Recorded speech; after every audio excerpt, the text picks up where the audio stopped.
Hello everyone. आज आपको कुछ बताओ कि पटना मेट्रो का पहला रूट कंकड़बाग साइड में चालू हो गया है। पटना मेट्रो का जो पहला रूट है वो चलने लगा है।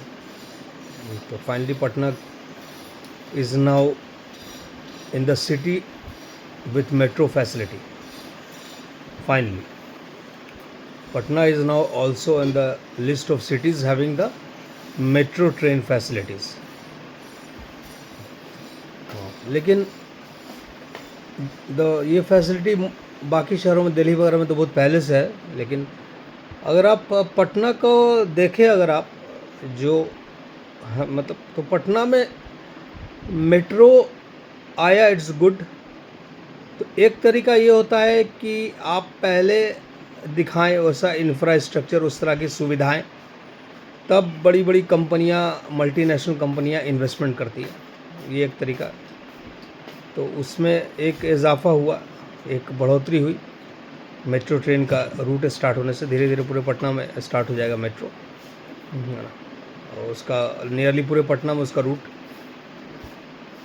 है। धीरे धीरे सब जगह पर उसकी स्टेशंस वगैरह ऑपरेट होने लगेंगे और फुली फंक्शनल हो जाएगा मेट्रो, पूरे पटना में चलने लगेगा, इसमें नो डाउट। तो शायद इससे थोड़ा ये हो, डेवलपमेंट हो। अब डेवलपमेंट हो चाहे ना हो, लेकिन आने वाले इलेक्शन में ये नीतीश कुमार के लिए अच्छा वोट बैंक प्रूफ होगा। मेट्रो जो उन्होंने स्टार्ट किया, मेजर एक माइलस्टोन हुआ पटना के इतिहास में मेट्रो का आना, है ना। लेकिन जैसा मैंने एक वीडियो में आप लोगों को बताया था, जैसे जैसे यहाँ पे थोड़ा बहुत डेवलपमेंट हो रहा है, वैसे वैसे बिहार का अलग अलग जगह से लोगों का पलायन हो रहा है, वो पटना आके बैठ जा रहे हैं। क्योंकि बिहार का वही समस्या है जो स्टार्टिंग से, एक ही शहर है पटना, जिसको लोग रिकग्नाइज करते हैं, राजधानी, जिसमें थोड़ा बहुत रिसोर्सेज है। लेकिन अब पटना काफ़ी ओवरलोड हो चुका है, लोड इस पर काफ़ी बढ़ गई है इतने सारे लोगों के आने से।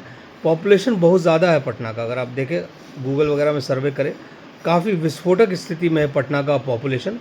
यहाँ की जनसंख्या भयानक भयावह स्थिति में है, भयावह। तो होता क्या है कि एक साइड तो आपने काम करवाया, दूसरे साइड पॉपुलेशन बढ़ गया, तो लोड उसी तरह से आ गया, लोड बढ़ता ही गया, तो उसे रिसोर्सेज फिर से लिमिटेड हो जाते हैं। तो ये बहुत बड़ा प्रॉब्लम है। तो ये पॉपुलेशन के बारे में, और ये है कि और भी सिटीज़ को इस तरह से कुछ डेवलप करना चाहिए। जैसे आप पटना को डेवलप कर रहे हैं, उसी तरह कम से कम 3-4 शहर को और आप डेवलप कर देंगे तो Patna will not be overloaded. उतना ओवरलोडेड नहीं रहेगा Patna, so much badly overloaded नहीं रहेगा, है ना। तो इससे ये सब बेनिफिटें होंगे। तो मेट्रो के आने से लोगों में खुशी, उत्साह है। लेकिन उत्साह का मतलब ये नहीं है कि उत्साह का मतलब डेवलपमेंट है, तरक्की है, ऐसा कुछ नहीं है। बस एक एडिशनल फैसिलिटी है जो आई है। लेकिन ये और भी ज़्यादा जनसंख्या लाएगी पटना में, और भी समस्याओं को बढ़ाएगी, ये कंफर्म है 100%। मेट्रो का आने से ही, और भी सुविधाएं आने से ये भी इशू ज़रूर होगा। जो देखा जा रहा है इधर, एक पैटर्न, एक टेंडेंसी सा बन गया है ना। The way the development is going on, the way the population is increasing, मतलब एकदम directly proportional, it is directly proportional. The development and increase in population in Patna is directly proportional. So ये एक बड़ा इशू है। पता नहीं इसको कैसे कर्व करेंगे चीफ मिनिस्टर या उनकी पार्टी, ये आने वाले समय में देखने वाली बात रहेगी। क्योंकि जनसंख्या काफ़ी विस्फोटक स्थिति में है, रिसोर्सेज पे लोड काफ़ी विस्फोटक स्थिति में है पूरे पटना शहर में।